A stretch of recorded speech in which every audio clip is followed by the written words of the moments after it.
We were talking last time about the extraordinary conflict between man and nature which exists among almost all highly civilized peoples, and especially here in the Western world, where we talk so much about our conquest of nature, our mastery of space, our subjection of the physical world. And I think one of the main reasons why we feel in this particular way is that each individual experiences himself as a peculiarly separate being. In other words, every man thinks of this world as a collection of objects.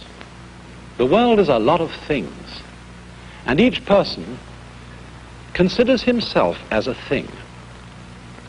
And I wonder if you've ever stopped to ask yourself what a thing is and why you think you are a thing. Are you quite sure that you are a thing? Because if we take a look at ourselves from another point of view, for example like this, we shall find that we are not one thing at all. We're an extraordinary number of things. For what you're looking at there is the cell structure of your own body, a whole multitude of tiny, tiny little individuals. And now, we might ask again, what other points of view could we take to ourselves? We could, of course, take the sociologist's point of view, where we're not really a thing at all, but a sub-member of a group. Or still more, if a man visiting us from another planet in something like a flying saucer were to hover down and look at what sort of creature is inhabiting this earth, what would he see? Let's take a look and get some idea of his view. This is the kind of creature he would find inhabiting this planet. A sprawly, nubbly thing with various lines connecting bits of it. That would be, in his view, the kind of thing that we are. For you see, how many things we are depends upon the point of view which one takes. Every point of view that we've taken, the point of view of the cells, the point of view of the man hovering above the earth in a flying saucer or an aeroplane, is a correct point of view. And according to the way in which we look, so we divide the things of the world. For you see, it's interesting, isn't it, that the word thing is very like the word think. Because by breaking down our world into things is the way in which we think about it. We break down what we call the material world into objects and assign to those objects the kind of words we describe as nouns. And then the world of action we break into events and assign to events the kind of word we call verbs. But things and events are fundamentally the ways of breaking up our complex world so that we can think about it. I wonder if any of you have ever been to a psychologist and taken a Rorschach test and been asked to look at one of these extraordinary blots. Now, actually, the blot that we're looking at here isn't a real Rorschach blot because you're not allowed to show them in public in case people saw them before the test. But they're something like this. And they're made by splodging ink on paper and folding the paper over so that you get a symmetrical block. And the psychologist says to you when you look at that, now please will you tell me a story about it? What do you think it looks like? And you might say, well, I think it looks like a great big cat face, or maybe it's a woman's handbag, or maybe it's a dancer waving his arms in front of a pair of pine trees with some rocks around. All sorts of stories you could invent about it, anything you like. And the psychologist will use the kind of information that you've given him, the sort of things that you project out of your own mind into that blot, and he will then form some diagnosis of the kind of person you are. But you see, he's not interested in the information which you give him about the blot as a description of the blot. He's interested in what you say as a description of what is going on inside you. In other words, what you are saying about that blot is a projection of yourself into its strange and complicated conformations. Now you see, our whole world is in many ways not so very much unlike this peculiar blot. And you might think that there might be some persuasive person who stands up and gives a story about the blot of the world, and other people agree with what he says. He says, look here, that's a mountain, that's a tree, that's a rock. And everybody else would agree because he was so persuasive. And we would all be beginning to give the same story about the cosmic Rorschach blot. Because after all, our world is a very wiggly affair. Consider, for example, clouds.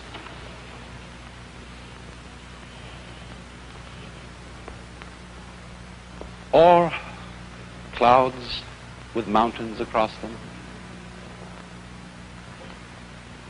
Or waters.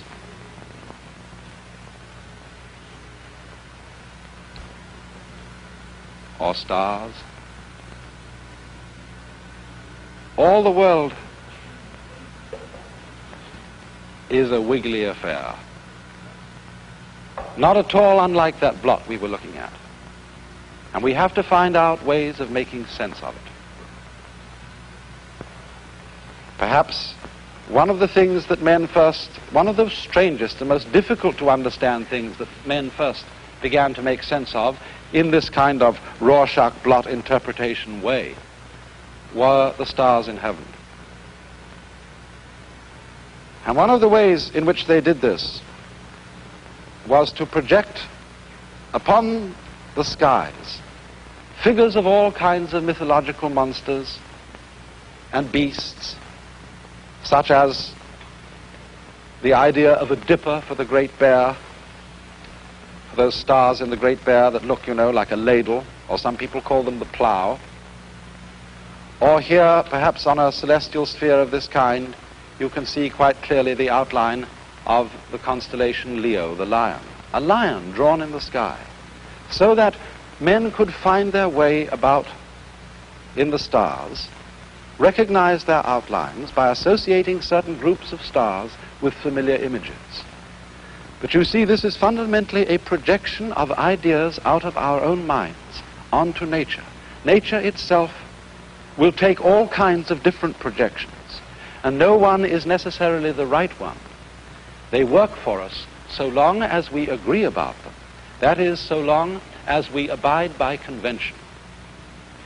And in Indian philosophy, the fundamental word for this kind of thing is the Sanskrit term Maya. I'm going to write that down for you.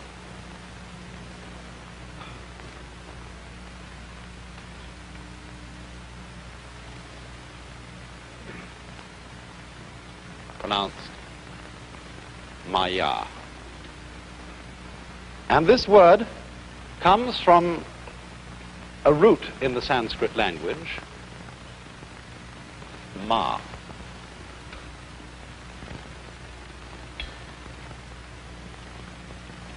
And the word Ma is at the basis of all kinds of words that we use in our own tongue.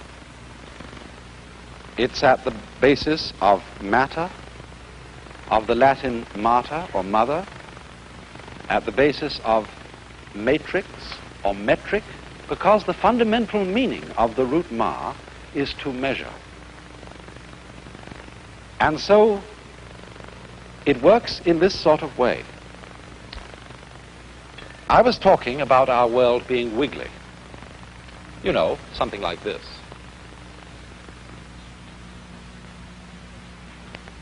That is the typical sort of shape that we're having to deal with all the time. And I think you'll see at once that a shape like that is extraordinarily difficult to talk about.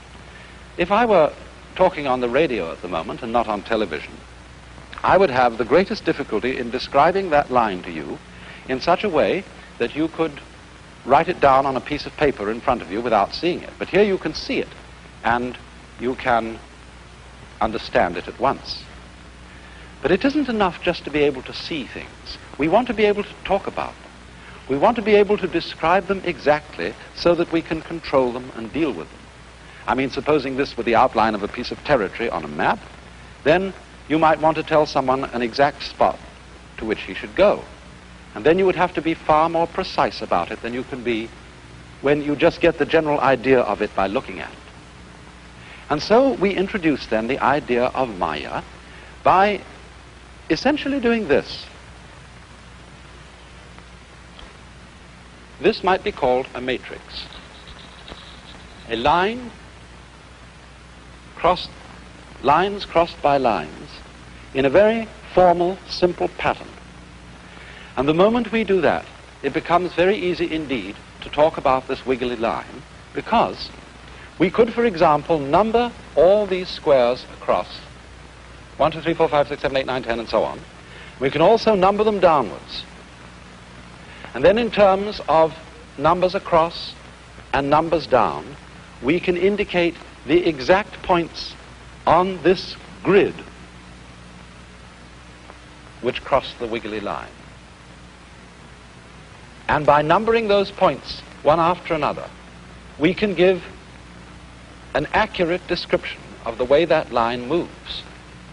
And furthermore, supposing the line under our grid were not still like this one, but supposing it was wiggling in motion, supposing it was a flea or something dipped in ink who was crawling across the paper, and we wanted to know where he was going to go, all we would have to do would be to plot out the positions which he has covered, and then we could calculate statistically a trend which would indicate where he would be likely to go next.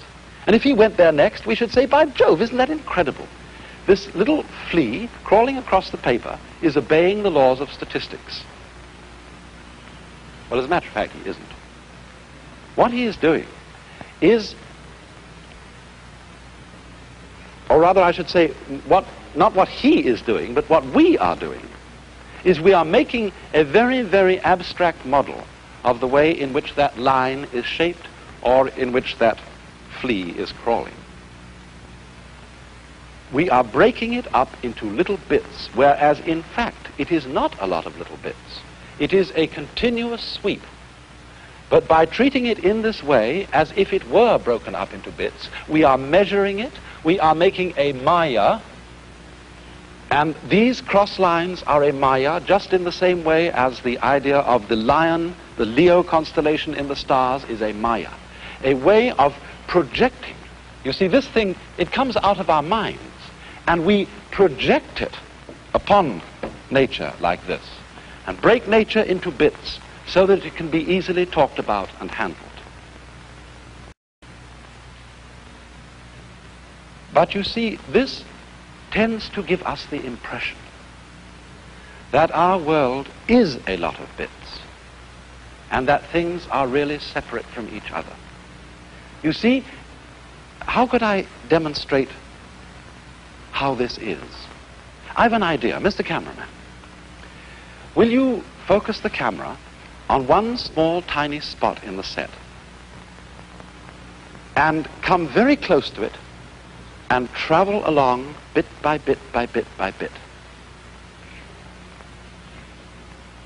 Now you see, this is looking at the world little bit by little bit, as if we were only using the central vision of our eyes, the kind of vision we use for reading and close work of that kind.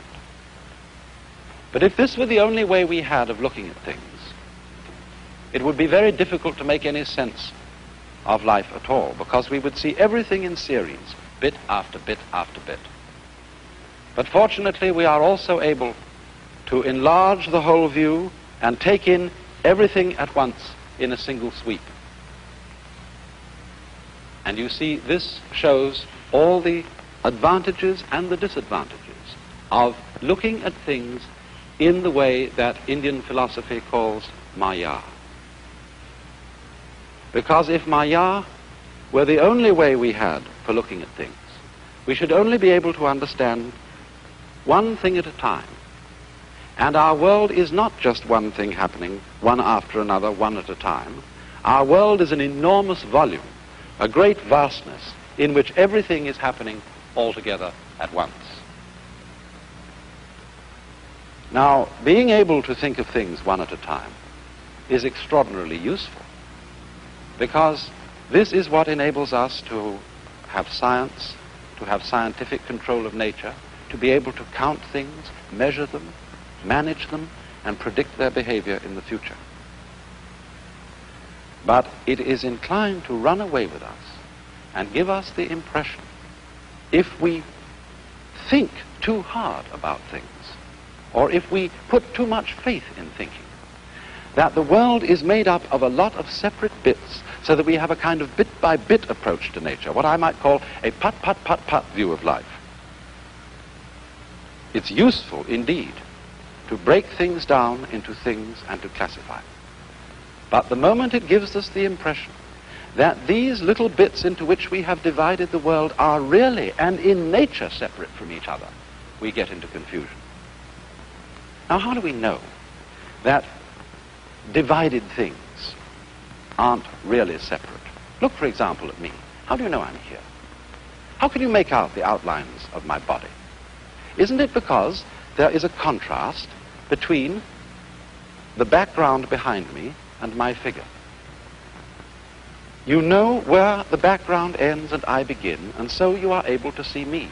But now, what would happen if the background should vanish and disappear, and I would no longer be there, but the figure in the ground instead would be my button? In order to see me, you have to see a background along with me. And so, if we go back and look again at the whole thing, then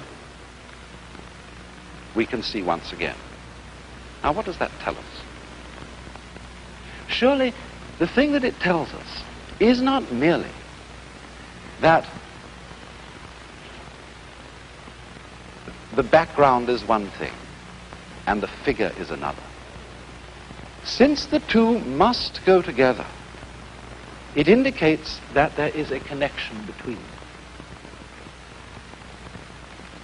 If you can't have the perception of a figure without a background, if you simply cannot see it if there is no background there, doesn't that mean that the background and the figure are some way inseparable? They're different, yes, but they're inseparable differences.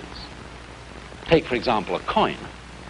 When you have a coin, it has two sides, heads and tails. And these two sides are indeed different. You might say they are separate sides. But what would happen if we take a file and start rubbing away to get rid of one of the sides? Well, we would rub and rub and rub, and when we finally got rid of the side, the other side would have vanished too, because the two sides of a coin go together. Yes, they are different, but they are also inseparable. And this is true of almost everything in the world, because we distinguish things from their background. We distinguish one side from another as we distinguish up from down. Now imagine what would happen if we arranged everything in this set, or tried to arrange everything, so that nothing were down, everything had to be up. If we could really, in nature, separate the up from the down, why, we couldn't do it. Because up goes with down, is unintelligible apart from down, in the same way that the head side of a coin goes together with the tail side. And so, in this way, we as individuals, as separate beings, are really inseparable from the whole natural environment in which we live. We go together, and you cannot have the one without the other. Without what we call things, there would be no world. But without what we would call the whole world, there would be no things. And this is not only true of what we call things and objects. It's also true of many of our experiences. Let's take, for example, one of the most fundamental distinctions in experience, what is pleasant and what is not. Now, a great many people are bending the whole effort of their lives to have pleasure and get rid of pain. This pursuit of pleasure is regarded as the fundamental aim of human existence. And you know, when you start to read old books on Indian philosophy, Chinese philosophy, they very often say that the first thing a man must understand is to give up the pursuit of pleasure. And people who read these things think that these are very gripey Puritans, people who have a sour attitude to life, who burnt their fingers in the game of the pursuit of pleasure, and say, well, let's not get mixed up with that anymore. But as a matter of fact, this is just a plain, clear, sensible statement. It's like saying, you cannot have up without down. You cannot have a figure without a background. And in the same way exactly, you cannot experience pleasure unless there is something with which you can contrast it. You know what happens when a person who's longed to make a great deal of money all his life, and he makes it. Finally he gets $1 million. And he thinks this is the answer. Well, it's fine, just in the moment of transition, while he is going from poverty to richness. But when he's had his $1 million for a few months, everything adjusts itself. And he begins to feel just the same as he always felt before. Conversely, if some of you have lived near a tannery or near a public utility place like a gas-producing factory, you get so used to the bad smell in the background that you cease to notice it. It becomes the normal smell. And so you don't notice it anymore as a bad smell. For both the bad and the good need each other as contrasts. And therefore, when we try to get rid of one of the pairs and possess the other only, we do something that is profoundly nonsensical. We think we can do it because in Maya, that is to say, in conventional thinking, in terms of that kind of measurement that we call thought, we can separate the one from the other. We can talk about up as different from down. We can talk about one thing as different from other things. But in actual experience, it can't be done. Just as in actual experience, that wiggly line was a continuous line and not a series of points. And in another way, too, we can't really pursue pleasure because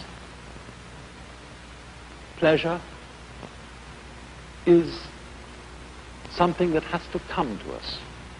For example, you can pursue a cow, and you can go out and catch it and kill it and serve it up as steak. That you can do. But you can't pursue the pleasure that you get from eating steak. If, in other words, you try to get pleasure out of steak, supposing I sit here and I have a great big splendid steak served to me, and I say, this is the best steak I ever ate, why, it's a Chateaubriand, and it costs $12 a plate, and therefore I must make the very maximum effort to enjoy it, and I cut the thing up, and I put it in my mouth, and say, now, I've really got to get the most out of this piece of steak.